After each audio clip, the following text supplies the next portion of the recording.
Seja bem-vindo a mais um episódio do Gestor Podcast. Nós sempre vamos trazer aqui os principais gestores capixabas e brasileiros para que a gente possa trazer a experiência prática de cada um deles e como que a gente consegue traduzir isso para os nossos negócios. Eu sou Bruno Rigamonte. Eu sou Gabriel Feitosa, um entusiasta por gestão, e hoje a gente está recebendo aqui o gestor Gustavo Ribeiro, que ele é engenheiro civil pela Universidade Federal do Espírito Santo, especialista em gestão empresarial pela FGV e atualmente servindo como diretor operacional na Marca Ambiental. A Marca, só introduzindo um pouquinho o assunto, é uma empresa que cuida de tratamento de resíduos, tem 26 anos de mercado, atua no Espírito Santo em 14 municípios, né, emprega diretamente 312 funcionários, 160, mais de 160, né, atuando na ecoindústria, e gera mais de 1.000 empregos indiretos aí na sua operação. Gustavo, muito obrigado pela presença. Fala um pouquinho para a gente sobre a Marca Ambiental, sobre o core business da marca, por favor. É um prazer estar aqui, agradeço o convite. Falar da marca é muito prazeroso, ainda mais porque a gente que está ali na frente trabalhando não tem coisa melhor do que falar do negócio que você faz. Então, quando veio o convite, é para falar de quê? Da marca, então tá tudo certo. Então, assim, quando a gente fala da marca ambiental, até uma curiosidade, todo mundo acha que é a empresa que trabalha com lixo, especificamente coletando lixo, né? E assim, não é nada, a gente não faz isso, né? A gente recebe o lixo, então, que vem das nossas casas, como de todos os outros segmentos. Não existe só esse resíduo. Quem é leigo no assunto acha que é só esse resíduo. Hoje esse resíduo não é o que mais representa o que a gente recebe. Então, assim, todos os segmentos dentro do mercado a gente atende. Então, depois a gente vai falar disso sobre o foco, né, na nossa missão.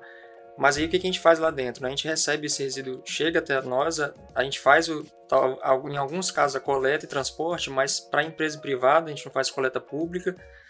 E aí, chegando lá dentro, a gente tem várias opções.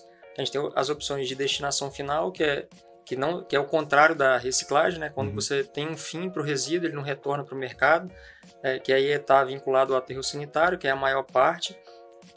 E depois a gente fala da geração de energia, da extração do biogás, que é a partir daí. E tem alguns outros resíduos que precisam de um tratamento para a destinação final, como é o caso de tratamento de efluentes. O resíduo hospitalar também passa antes por um tratamento para até a destinação final, seja incinerador, seja autoclave.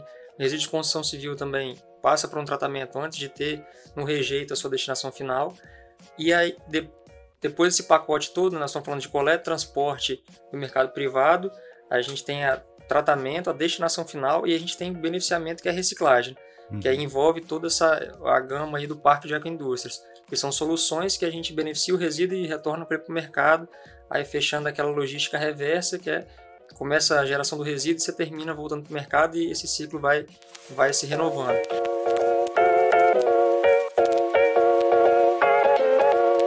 A gente vai falar um pouquinho da agroindústria mais na frente, Gustavo, mas hoje assim, qual que você entende que seja a principal vantagem competitiva aí da marca nessa gestão de resíduos, de tratamento de resíduos?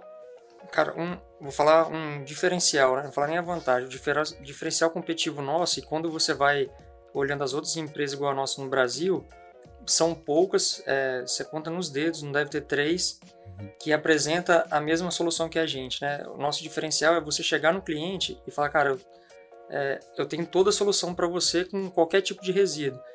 E aí, a gente está falando de indústria, que tem um tipo de resíduo que é diferente do outro para tratar, não é o mesmo lugar, depende da classificação, se o resíduo é mais perigoso do que o outro, então assim, a gente tem solução para tudo. Então, a gente chega, vou falar um resíduo complexo, a gente vai fazer atendimento portuário, por exemplo, no navio tem trocentos tipos de resíduo, né? Tem desde o resto de comida, tem reciclável, tem água com óleo de limpeza do porão, tem aqueles pirotécnicos que são aqueles...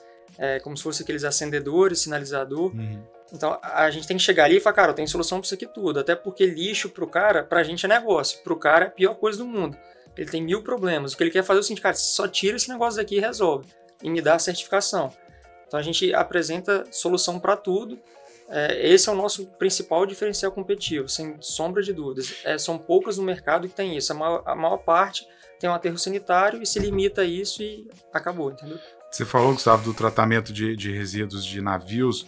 E me veio à cabeça o negócio que hoje, né, que vai gerar quase 5 bilhões aí, nos próximos 5 anos, que é de descomissionamento de plataforma, né? E aí você tem que desmontar toda a plataforma que está lá, né, em alto mar, tratar todo o resíduo que gera ali, todo o líquido, né? Enfim, você tem que dar destinação final. Esse também é um negócio que vocês estão olhando. Sim, a gente está participando dos bids, né, que tem aparecido. Interessante.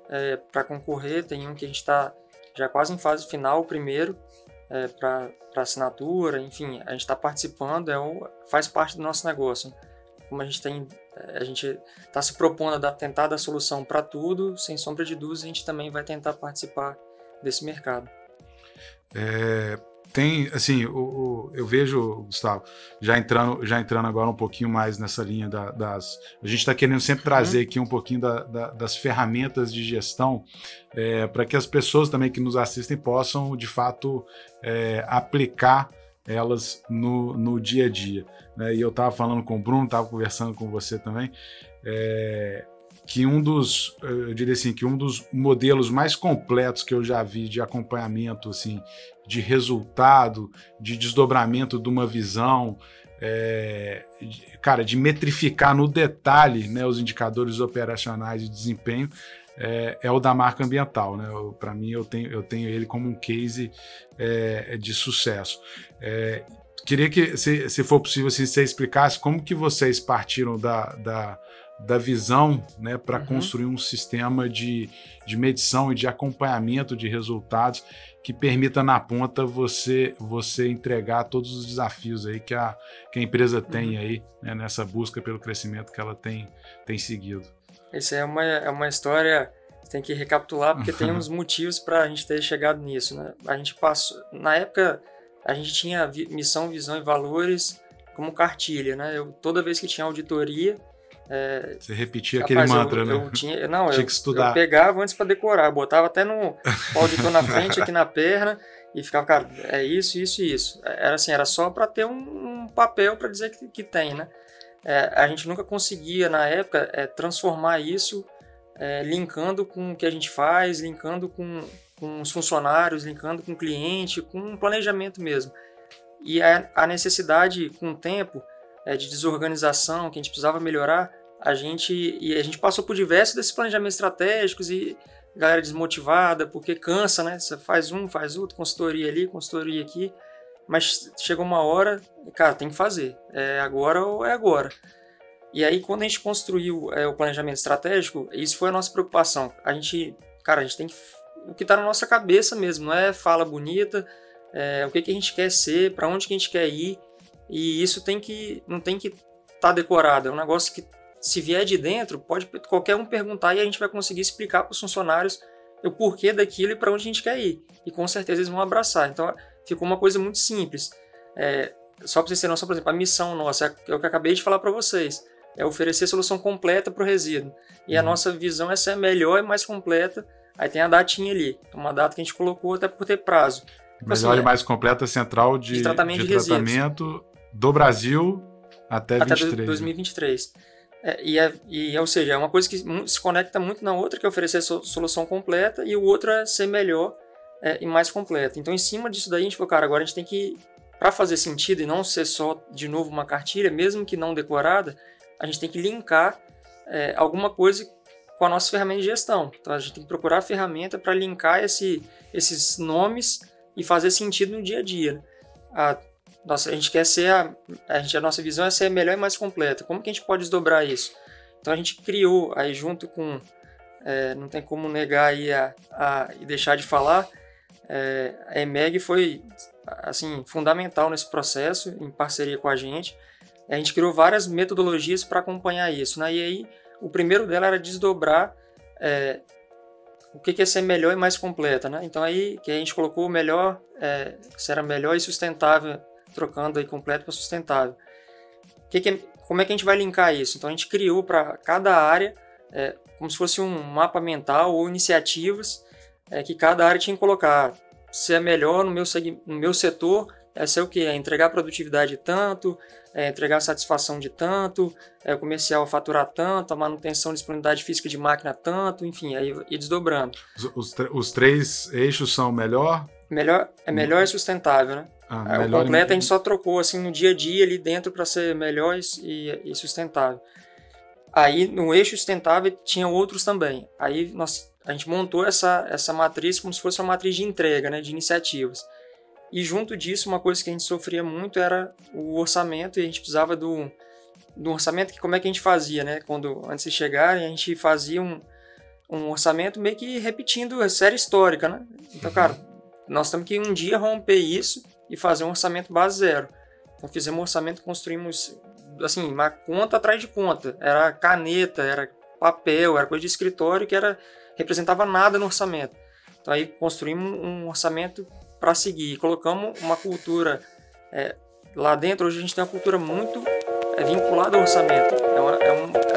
Tudo é orçamento. Então, assim, não adianta a gente conversar sem olhar o orçamento. O orçamento é a nossa base para desdobrar tudo. E como é que é essa autonomia, por exemplo, dos setores assim, de orçamento? Imagino que vocês tenham, dentro dessa implementação do orçamento base zero, você estabelece ali a parte produtiva, enfim, setor comercial, até mesmo materiais de escritório, como você comentou. Mas como que você consegue fazer isso? Tem um desdobramento, um gerenciamento matricial desses gastos?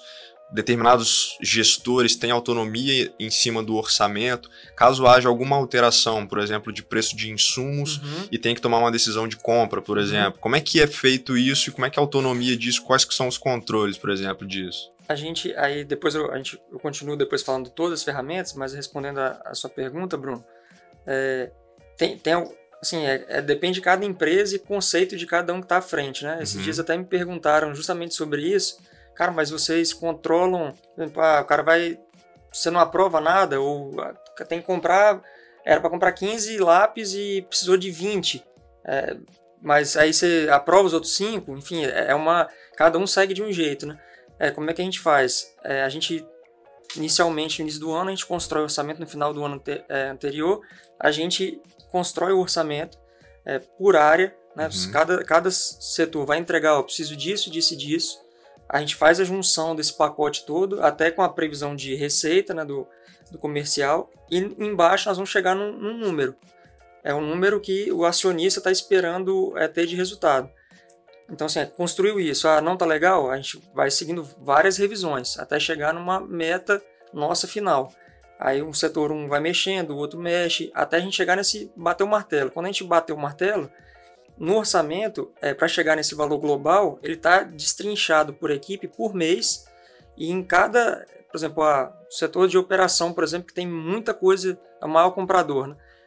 Ele tem vários centros de custos ali dentro. Então, para cada coisinha tem descrito, vou gastar até, por exemplo, material de escritório dentro de unidade, ou material de limpeza dentro de uma unidade operacional, por exemplo.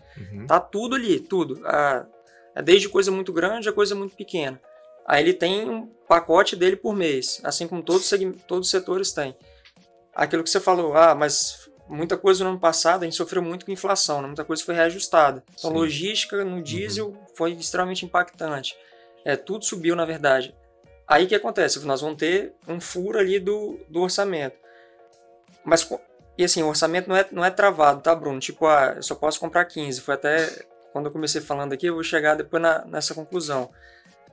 A gente dá flexibilidade para o cara compensar. Tipo, eu preciso comprar uma coisa aqui que subiu de preço. Eu posso deixar de fazer tal coisa aqui? Ele vai avaliar independente. E isso, você fala, mas aí pode ser que perca a qualidade do serviço. Aonde que a gente se preocupa em ter outra ferramenta para poder meio que balizar isso, né? Porque senão acaba que você fica só vinculando. Você não faz mais nada. Se você tentar olhar item a item, você só vai ficar olhando isso, né? Então, o que a gente se preocupou? Ele vai ter autonomia. Claro que se afetar a qualidade do serviço, a gente vai pegar. Mas vai pegar onde? Porque antes a gente, precisa do meu olhar ir lá ver todo dia. É uma coisa que acaba que você não consegue mais tomar conta quando você vai crescendo e a proporção vai ficando grande. Então, a gente tem ferramentas também de gestão, de entrega. Por exemplo, se ele deixou de comprar alguma coisa, ele deixou de fazer. Então, naquelas iniciativas dele, ele deixou de fazer alguma coisa. Aí tem uma outra ferramenta que a gente usa, que é como se fosse uma vistoria, que é feita por um setor à parte, principalmente isento do dia a dia, que vai ranquear a nota. Então, tem que estar assim, assim, assim, assim.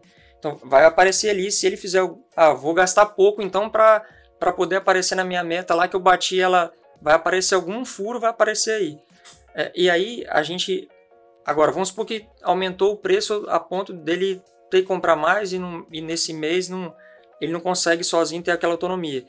Ele vai chegar para o líder dele direto de cima e falar assim, aconteceu isso, o preço subiu e eu vou furar o orçamento aqui em 20, 30 mil reais. Posso fazer ou não? Eu preciso fazer, mas eu preciso da validação. Aí a gente chama, quando é uma coisa muito expressiva, a gente chama meio que um comitê que a gente tem e fala, cara, olha só, aqui vai ter que gastar mais 30 mil nesse setor. Algum mais de vocês conseguem compensar esse gasto? Não consigo. Por exemplo, se todo mundo fala, não consigo. Comercial, tem expectativa de faturamento acima do que estava previsto? Tem. Então vamos fazer. Então, meio que comprometimento total com a entrega do resultado que foi previsto ali dentro do orçamento. Exatamente. Aí voltando àquilo que eu falei, você aprova 5 lápis a mais a menos, cara, assim, a perda, claro que tem muita gente que opta por fazer isso, né? Mas na hora que me perguntaram isso, eu falei, cara, às vezes, não que a gente está super valorizando, né? Mas é um tempo que você gasta tanto, porque a gente chegou uma época que eu fazia muito isso com o Vinícius. A gente, cara, tava tão desorganizado, precisando reduzir custos, que a gente falou, cara, vamos aprovar tudo que vier, mas todo pedido de compra, ninguém tem autorização para nada. Na nossa mesa tinha, assim, por dia era mais de 200 folhas. Aí você tinha parafuso, você tinha lápis, aí cara...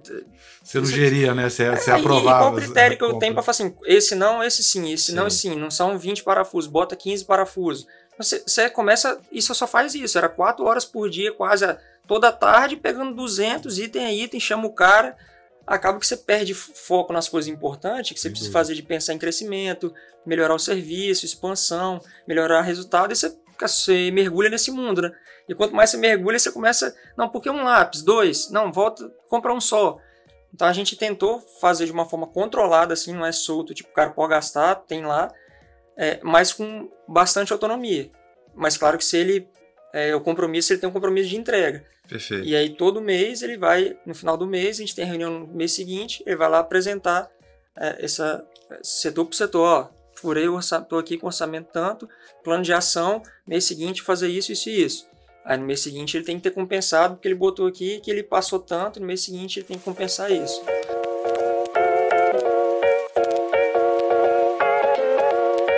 Antes de eu te interromper e entrar no detalhe sobre a questão de orçamento, você estava comentando sobre os mecanismos de modo geral que vocês têm. Se puder entrar um pouco mais a fundo também no que você estava dizendo. Aí a gente começou, e aí foi bem em parceria com a EMEG, né? A gente começou com esse planejamento estratégico definido, né? Desdobramos ele nessas iniciativas, entregas que a gente chamava de mapa mental. E aí tava todas essas entregas das equipes, né? Aí a outra ferramenta que eu acabei comentando, a gente explorou aqui, foi o orçamento. O que mais que a gente tira dali para acompanhar no dia a dia, né? A gente tem indicadores, que aí a gente conseguiu, é uma coisa muito importante. Quando a gente começou, a gente tinha que ter, então a gente ia com Power BI, era Excel, era tudo que tinha. Hoje a gente consegue fazer pelo nosso sistema no Sank, então isso está dentro. Então a gente tem os indicadores que a gente acompanha ali, aí nos indicadores, cada setor, né? A gente não coloca uma quantidade imensa, porque senão você também não controla nada. São os principais indicadores de cada setor, e ali tem a meta que a gente define no início do ano. A produtividade, tanto, faturamento, tanto, disponibilidade de máquina, tanto, até marketing, tudo, licenciamento, licenciar, qualidade, segurança, meio ambiente, acidente, não sei o que, está tudo ali bem mapeado na ferramenta de indicadores. E a gente tem uma outra que a gente chama Score, que é onde a gente faz o acompanhamento do que foi prometido, né? Então tem peso para cada entrega, lembra que eu falei que tinha as entregas no início, aí essa é uma ferramenta de acompanhamento.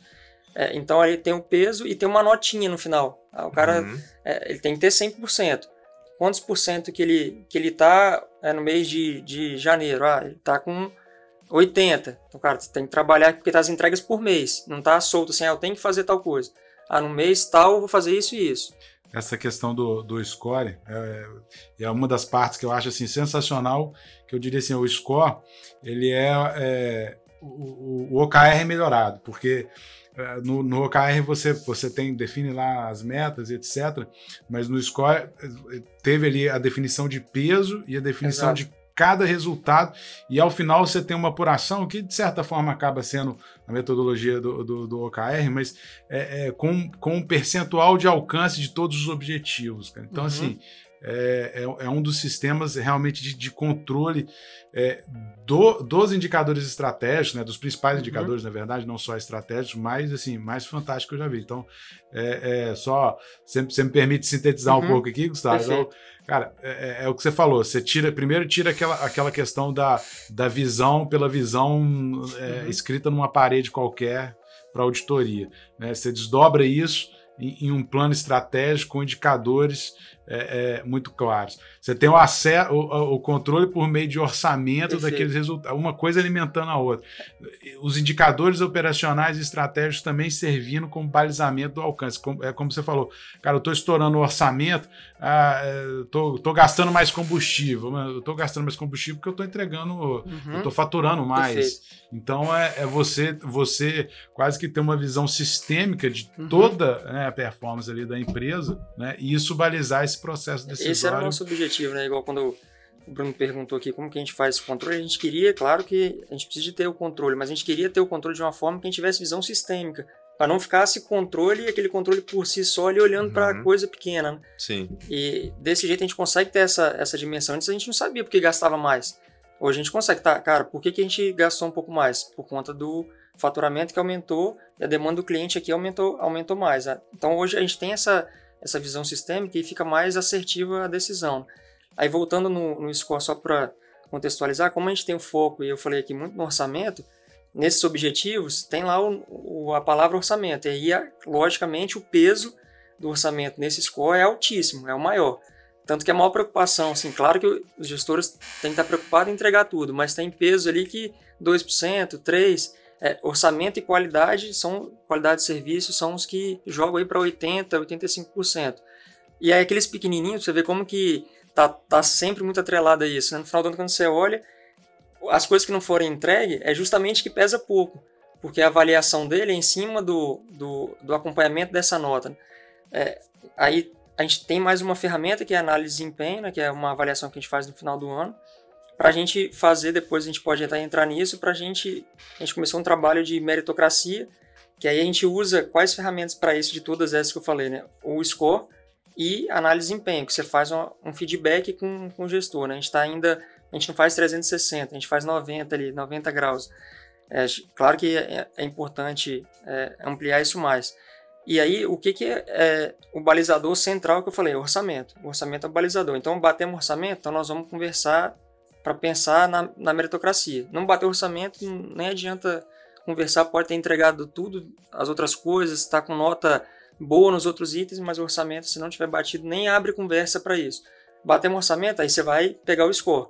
Vamos pegar o score e olhar. E se uma área bateu o orçamento e o global não? Não tem. O time não alcançou, né? Com essa cultura de equipe, né?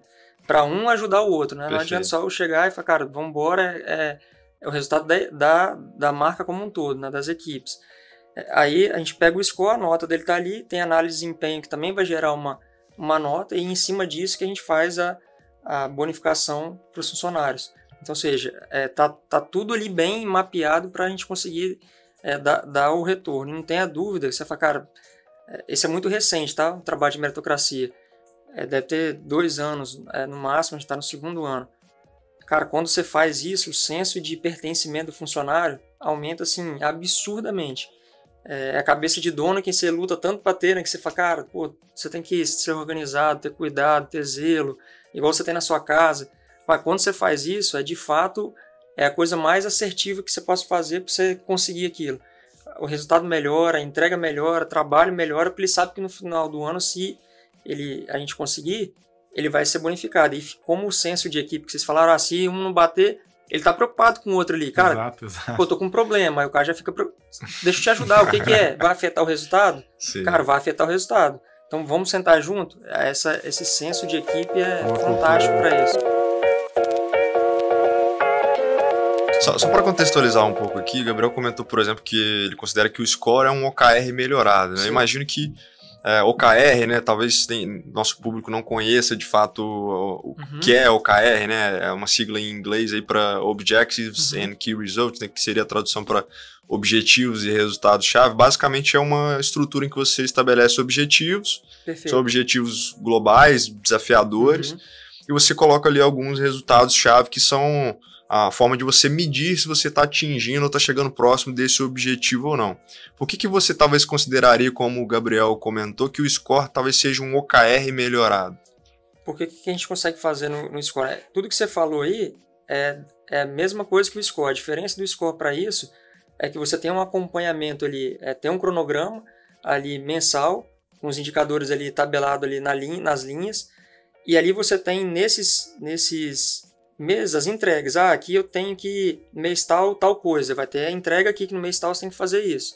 E vai ter o peso, porque a gente tem que chegar numa nota 100, o peso em cada item, para a gente depois conseguir chegar num número final.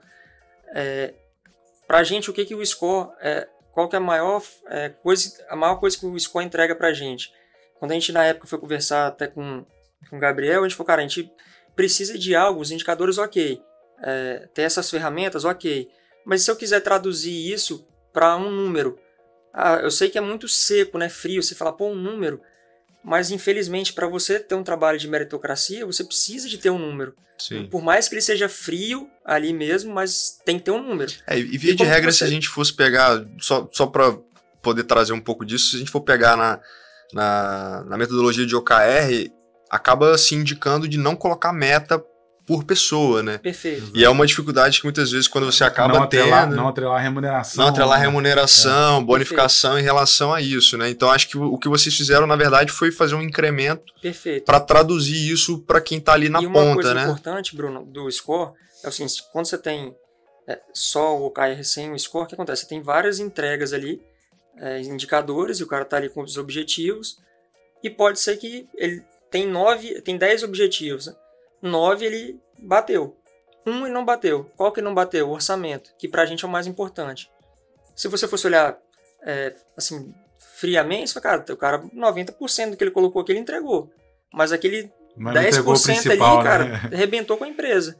Então, assim, aí o score, você consegue trabalhar isso. É um sistema de contrapesos, né? Você conseguir, de fato, entender então, o que de fato é relevante, que vai contribuir ali para aquele atingimento global da empresa. Por mais que seja contrabalanceando um número só final isso ali, mas ele traduz muito a importância daquelas entregas para o resultado da empresa, entendeu?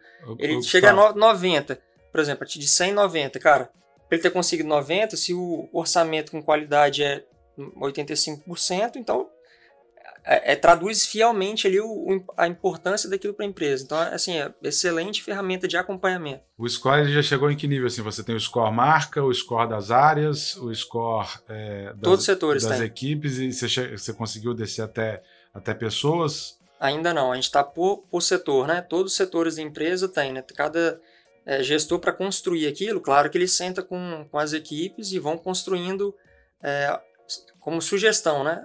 Na minha área tem, quando a gente foi construir, minha área tem meus objetivos são esses. Ele não coloca peso, o peso a gente que colocou, a importância do orçamento, a importância disso, e aí depois ele distribui ali, ele fala, cara, esse aqui a gente faz uma revisão e todo ano, por exemplo, do ano passado para esse ano, os objetivos a gente revisa, com certeza, porque se no ano passado teve produtividade de tanto, cara, esse ano a gente tem que melhorar, para ter aquela cabeça de melhorar sempre. Então a gente, todo final de ano, a gente vem e revisa para ter essa melhoria até de entrega e resultado. Mas o construído dessa forma, né? A sugestão vem da equipe, a gente analisa, tem hora que a gente faz aquelas análises críticas, cara, não precisa de tanto, isso aqui não é importante, vamos focar nisso, e a gente coloca os pesos e devolve isso para a equipe. Esse ponto de definir os indicadores, os principais indicadores, e não ter, sei lá, 100 indicadores é fundamental, né? Gustavo, como que você controla isso, cara? Como que funciona a governança? Desculpa, não como você controla, mas como que funciona a governança? Como que as equipes prestam conta dos resultados para os líderes imediatos? Como que os líderes prestam conta para a diretoria? Como é que é essa sistemática da governança na marca?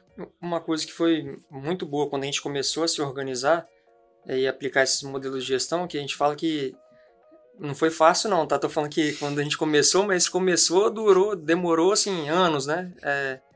Dia a dia ali para colocar essa cultura nos funcionários.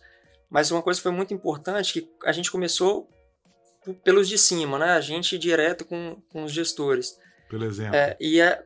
Para ir pelo exemplo mesmo. E a gente precisa desdobrar isso até as equipes. Então, como que a gente... Todas essas ferramentas, no final do mês, geravam uma apresentação, reunião mensal de resultados, na RMR. E aí tava não tava todas as ferramentas, mas os indicadores, a gente definiu o que a gente vai passar na reunião, que são os indicadores principais, tem que ir ali, assim como orçamento, isso que a pessoa vai lá apresentar. Tem 15 minutos, hoje está até menos, a gente começou com reuniões extensas, porque está bem objetivo, está fácil, olha no sistema, então o indicador vai estar farolzinho verde, farolzinho vermelho, farolzinho amarelo, e tem plano de ação. Então fica extremamente objetivo, não tem foto, não tem nada disso. E assim, foi até mesmo a cultura e esses próprios gestores, né? À medida que a cultura foi sendo absorvida, eles sentiram a necessidade, cara, a gente precisa continuar estendendo isso para os funcionários, né? Até o cara lá de baixo saber por que ele precisa fazer aquilo. E aí eles começaram a ramificar essa própria reunião, que cada setor apresenta isso. Eles começaram a fazer para as equipes de baixo, antes da nossa. E aí serve até como um treinamento. Então chega para estar mais separado por dia. O cara já sabe até as justificativas que ele vai ter que apresentar, né? Vai discutir com a equipe ali, vai saber o detalhe do porquê não cumpriu determinado indicador. Ali. Perfeito. E aí acontece essa prestação, essa reunião de acompanhamento na base. Não vou falar que vai chegar no último cara lá de baixo, que aí não. Mas desce bastante. Então essas reuniões são feitas internamente nas equipes, prestação de conta, resultado, eles sabem de toda essa... Até porque essa gestão que a gente está falando de score, e aí indicadores, orçamento, isso está enraizado justamente neles. Para a gente chega pronto, mas para eles está enraizado desde o primeiro dia do mês, eles já estão preocupados com isso. E aí, a partir disso daí que a gente começou a ver, cara, foi uma iniciativa própria, a gente sempre falou da importância disso ir desdobrando, mas quando a gente viu, foi até surpresa para mim num dia, quando eu vi, eu falei, cara, que coisa assim, fantástica, né? Pô, eles viram a importância disso e estão ramificando isso para os funcionários de baixo para comprar a ideia e estar junto. Então foi partindo dos próprios gestores essa ramificação aí para as bases de baixo.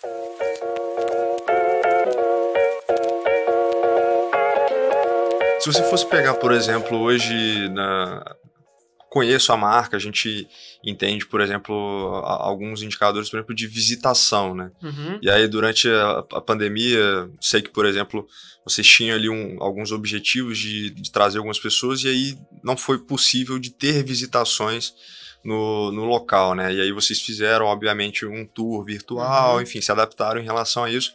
Mas eu queria entender o porquê que vocês acompanham isso, qual que é o impacto que isso tem, por exemplo, na gestão do negócio, ou o que vocês têm, por exemplo, de expectativa com uma dessas ações, se você puder abordar alguma outra ação que talvez não seja tão comum em outras empresas, o que você destacaria para a gente? Então, essa foi um bom ponto, Bruno, e eu sempre falo isso quando vai gente lá, dou exemplo, é difícil ter uma empresa no nosso segmento com as portas abertas assim igual a gente tem. Né? E quando isso já vem do DNA da empresa, da cultura dos fundadores, quando eu entrei, eu escutava sempre isso. Ó, a nossa empresa tem que ter porta aberta para todo mundo.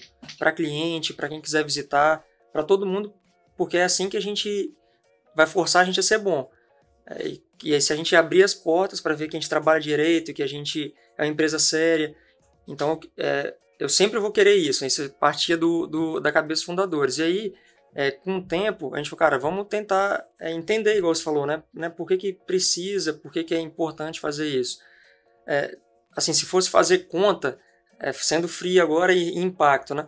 A gente já recebeu muita gente desde 2012, está até aquele número que eu te passei, já passaram mais de 33 mil pessoas lá, já passou muito mais, né? Porque a gente faz essa contabilização das visitas oficiais que estão ali marcadas, agendadas. Então, assim, 33 mil.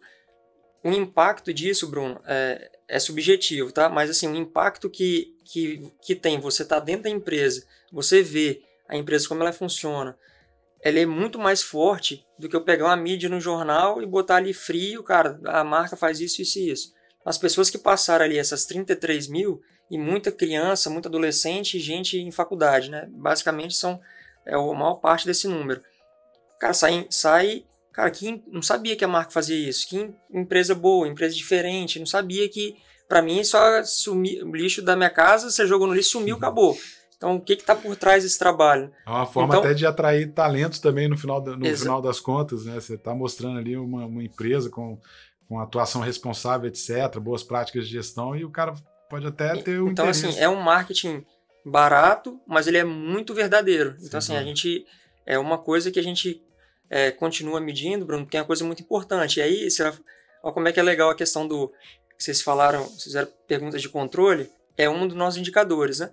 Tem lá a meta de visitação. Sim. Quando veio a pandemia, foi o primeiro vermelhinho. Aí, assim, mas foi um dos primeiros porque estava muito... zero. Era Pacto zero. Direto, né? Pacto direto. E aí, o que a gente vai... Aí, como que... É melhor do que a gente... Olha como é que essa ferramenta, ela engloba a visão sistêmica, né? Então, apareceu ali vermelho. Cara, o que a gente vai fazer para esse indicador ficar verde? Cara, a gente tem outras ferramentas? Aí foi aí que a gente pensou no tour virtual 3D para a gente colocar isso na internet e continuar fazendo... a gente passou a fazer palestras educativas pelo Zoom e a opção da pessoa entrar no site e fazer o tour virtual. Sensacional. O número estourou. Aquele indicador de visitação teve que ser revisado porque por mês, fisicamente, é um número. Mas pela internet o negócio é absurdo. Então olha aí a ferramenta de gestão aí em cima e dando resultado. Ô, Gustavo, tem N assuntos que a gente quer abordar com você, mas eu tava vendo lá no site da marca, etc., que, cara, basicamente vocês têm um negócio relativamente tradicional, né? Não é nenhuma fintech, não é nenhuma empresa tech, mas você tem ali, ao longo dos últimos 10 anos, praticamente uma inovação de negócio, né? Um novo modelo de negócio a cada ano, né? Então, teve a questão do biogás, reciclagem de pneu, reciclagem de construção civil e tantos outros negócios que geraram a partir do tratamento de resíduo. Primeiro, assim, como que funciona essa questão da ecoindústria, né? Cara, como ter essa cabeça voltada para a inovação e conseguir pensar quase que anualmente um novo business dentro da sua empresa? Então, como é que... É muito bom quando você tem a empresa com essa gestão e ela está dentro do nosso DNA e se acompanha ela dia a dia. Uma coisa, e te respondendo através da gestão mesmo, quando a gente fez o planejamento estratégico ali, a missão e a visão, uma das coisas, a visão é ser melhor e mais completa. Então, para isso, a gente precisa ter N soluções lá dentro, muito mais do que a gente tem hoje para poder ser melhor e mais completa. Então, dentro dos objetivos, claro que a gente tem uma cabeça assim, e isso vem dos fundadores de inovação, mas dentro dos objetivos está lá nas entregas a inovação. Então, quantas que a gente vai fazer nesse ano? 2 inovações, 3 inovações. Então, está lá nos objetivos justamente por causa do planejamento estratégico, que é tentar amarrar isso. E aí, a gente teve um modelo, Gabriel, que até nos diferencia, que aí em 2017 a gente já tinha várias alternativas, mas a gente falou, cara, se a gente quer ser melhor e mais completo, a gente precisa se diferenciar de todas as outras, né? A gente faz várias inovações, mas a gente precisa ter isso organizado, ter uma forma de divulgação disso, ter resultado em cima de todas essas inovações que a gente fez. E foi aí que a gente criou esse parque de ecoindústrias, né? Ou shopping do lixo, que a gente fica brincando. Mas qual que era o objetivo disso? Era ter solução sustentável, né? Não são soluções de destinação final. Destinação final é aquilo que eu falei, o resíduo ele vai para ali e ele fica ali, né? Ele morre ali. Todas essas ecoindústrias só fariam sentido essas empresas se ele retornasse com resíduo para o mercado. Então a gente falou, cara, a gente quer criar um parque aqui dentro extremamente sustentável, de empresas que vão voltar com esse material, esse resíduo, transformar em produto e voltar ele para o mercado. E aí, em cima disso, tem N soluções que a gente ainda tem que trazer, tem nas entregas que a gente precisa colocar lá dentro. Né? Dando exemplo para vocês, falar quais que vocês não têm. Por exemplo, coco de praia, coco verde. Né? A gente está na cidade litorânea. Não tem uma solução específica para isso, de sustentabilidade. Então, nós temos que trazer uma solução para isso. Eletroeletrônico. A gente não tem a solução para isso. De voltar com isso e tirar as peças, fazer... Claro que tem que fazer análise de investimento, de tudo, se o negócio vale a pena. Tirar, vender, comercializar. Então, se alguém aqui que está ouvindo tem essa ideia, pode procurar vocês lá na marca que dá para fazer negócio. E você falando isso, são várias empresas, né? A gente não está à frente das empresas. Algumas a gente tem relação de parceria, sociedade, algumas de prestação de serviço, outras de arrendamento. Mas quando a gente pensou nisso, falou, cara, se a gente quer ser melhor, lá em 2017, a mais completa, a gente precisa crescer, a gente precisa ter uma velocidade para fazer isso. Se a gente tentar fazer tudo, a gente não vai conseguir abraçar o mundo com as pernas e essa escalabilidade não vai ser do jeito e no tempo que a gente gostaria. Então, vamos abrir para o mercado, igual você falou aí agora. Ó, quem tiver ideia, vão trazer para a gente, porque vai ser muito mais rápido e vai ser muito mais ágil toda essa implantação e a gente vai estar junto para ajudar na gestão, para dar infraestrutura, para a gente fazer o negócio crescer mais rápido ainda. Então foi com essa cabeça que a gente criou essa ideia. Gustavo, certamente a gente conseguiria aqui conversar por horas, mas uma coisa que a gente gosta de entender é como que você consegue, por exemplo, como que os gestores conseguem equilibrar, por exemplo, um pouco da vida pessoal com a vida profissional, se é que existe um pouco dessa divisão. Esse tipo de controle que você tem hoje na empresa, você tem isso também dentro da vida pessoal? Como é que é um pouco disso assim para você dentro de estabelecimento de objetivos ou até mesmo controle de agenda? Como é que você consegue conciliar esse tipo de vivência assim dentro do seu dia a dia? Sem dúvida nenhuma, se a cabeça estiver ruim em casa, vai estar ruim no trabalho também. É muito difícil você conciliar essas duas coisas se não estiver bem mentalmente, né? Uma coisa que meu pai, né, meu tio, os fundadores falam muito, cara, do jeito que você leva uma coisa, você leva a outra. Então, se eu entrar no seu carro, eu já tomei muito esporro por causa disso. Então, se eu entrar no seu carro e ver seu carro sujo, bagunçado, é porque é você assim em casa e você é assim no trabalho. Chegar na sua casa e tiver uma bagunça, você é assim em toda a sua vida. Então, o jeito que você faz uma coisa, você faz todas as coisas. Eu acho que tem gente, muito amigo nosso que usa isso. Então, eles foram sempre chamando atenção a gente para isso. Vocês precisam se organizar, precisa ser assim. Foi quase era um negócio cultural ali, mostrando a importância dessa organização. Né? E, cara, com o tempo, a gente, pelo menos o Gabriel gosta muito de esporte, né? A gente gosta saber equilibrar isso, a gente também gosta muito. Então, assim, quanto mais e você só consegue fazer isso porque quando você começa a organizar alguma coisa, né? E principalmente na empresa. Nessa época que era uma loucura, que eu digo que não tinha eu trabalhava muito mais. Não dava tempo para nada. Eu trabalhava muito mais. Entregava resultados piores. Eu entregava resultado pior e não tinha tempo para nada. Você vê como que é a importância da organização. Hoje eu consigo fazer meu exercício. Antigamente eu saía tão cansado mentalmente, esgotado fisicamente, falei, cara, não quero nem saber, só quero ir embora, dormir, acabou e outro dia vamos de novo. Hoje, com a empresa organizada, você tem tempo para pensar em melhorar o resultado da empresa, você tem tempo para chegar em casa e falar, cara, eu quero melhorar fisicamente, que aí minha cabeça vai estar melhor. Vou ler um livro, que antes eu não tinha nem cabeça para chegar em casa e querer ler livro. Então, você consegue equilibrar essa balança. Livro até mesmo daquilo que talvez você não... Exatamente. Não compactua tanto, mas para entender também... Não tem como criticar se você não conhecer. De modo geral também, né? Você tava... Tô colocando isso porque você falou que na mochila, quando você chegou aqui, tinha um livrinho polêmico. Tinha um livro polêmico aí, eu tô trazendo aí para poder... Mas, enfim. Sem dúvida nenhuma, você comentando sobre isso, cara, eu acho que a principal coisa, assim, da gente como gestor e líder é você conseguir equilibrar essa balança. Você tem que saber gerir sua própria vida, né, cara? Se você não sabe gerir sua vida, como é que você vai gerir uma se você não estiver bem com uma coisa, você não vai estar bem no trabalho, e se você não estiver bem no trabalho, você não vai estar bem na vida pessoal. Então, essa balança, ela é fundamental para entregar o melhor resultado, estar motivado, chamar a equipe para estar junto. Isso você só vai conseguir fazer se estiver bem. Se estiver mal, você não consegue fazer isso. Gustavo, ser a maior e mais completa central de tratamento de resíduos do Brasil até 2023, ano que vem. Como é que está o nosso score com relação a essa visão aí de longo prazo, que agora nem é tão de longo prazo, é já para a gente já está pensando agora, depois disso. Cara, a gente está... assim, quando a gente foi colocar, a gente falou, cara, se é maior, não tem... assim, em termos... A gente pode sonhar com isso, mas em curto prazo é muito difícil porque a gente está num estado com a população pequena, a gente atende população. Então não tem como comparar isso com São Paulo. O que a gente pode, então, para ser o nosso guia? Cara, a gente quer ser a melhor comparado às nossas empresas do nosso segmento, e aí como que a gente vai fazer isso? Cara, tem benchmark, tem um monte de indicador dessas empresas, algumas são capital aberto na bolsa, tem os indicadores, e a mais completa é ter a maior solução possível dentro desse site.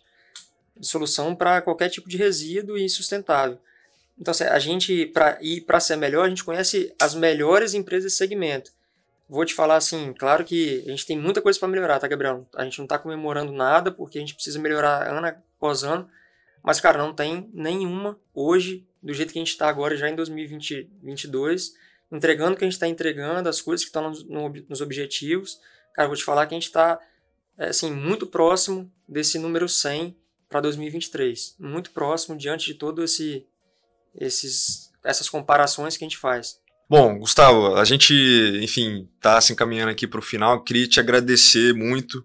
Tenho certeza que você conseguiu contribuir aqui para a gente nesse episódio com várias ferramentas práticas. Acho que o pessoal também talvez tenha um pouco de dúvida em relação a como implementar tudo isso que você já conseguiu ter de controle e dos indicadores para monitoramento disso, da governança. Desculpa, Bruno, já fica até o convite, a empresa não é minha não, mas convido as portas estão abertas para conhecer. Contribua com o indicador de visitação. Exatamente. Mas a gente aqui, um dos diferenciais do conteúdo que a gente está produzindo é que a gente vai ter aí alguns vídeos que vão ser spin-offs dos episódios, que a gente vai abordar uma das ferramentas ou uma implementação prática desse conteúdo que a gente abordou aqui. Eu tenho certeza que a gente pode extrair qualquer uma das ferramentas que a gente citou aqui, quer seja o OKR ou até mesmo o próprio Score, ou a forma como você conseguiu implementar a governança na empresa. A gente vai produzir um conteúdo sobre isso. E se você está assistindo esse vídeo aqui pelo YouTube, não deixe de se inscrever no nosso canal. A gente está produzindo esse conteúdo com vários gestores que têm aí já uma bagagem muito interessante. E compartilhe também esse conteúdo com alguém que possa se interessar pela área de gestão e que tenha um interesse também em aprimorar a gestão no seu negócio. Se você está ouvindo a gente também pelas plataformas de áudio, dê 5 estrelas para a gente, porque isso vai fazer com que a plataforma entenda que esse conteúdo é relevante, e acompanhe os nossos próximos conteúdos, que tenho certeza que vai ser muito agregador para todos aí. Muito obrigado, Gustavo. Gustavo, muito obrigado, cara. Eu desejo sucesso, que dentro dessa visão de alcançar, né, esses objetivos até 23, que vocês continuem fazendo esse trabalho de inspirar pessoas, inspirar gestores, transformar o lixo, né, num negócio. E de fato aí que vocês possam alcançar esses objetivos, tá? Muito obrigado pela sua participação aqui. Eu que agradeço. E só para falar final aí, Gabriel acabou de colocar, por trás de aquele lixo que está na nossa casa, aqui no escritório, nas empresas, tem todo esse trabalho que aí você falou no início, de emprego, todo esse controle de gestão, geração de renda, imposto, resultado. Então tem todo um trabalho, quando você olha para aquele saquinho de lixo, você fala, ali sumiu. Não sumiu não, ali começa o nosso trabalho. Então a gente faz isso com muito orgulho, entregando resultado e melhorando aí a vida das pessoas, o nosso resultado, o meio ambiente. O foco é esse. Então tem muito, muito trabalho por trás daquele saquinho de lixo ali na lixeira. Obrigado aí por todos vocês. Obrigado aí, Gustavo. Valeu, Gabriel. Valeu, até a próxima.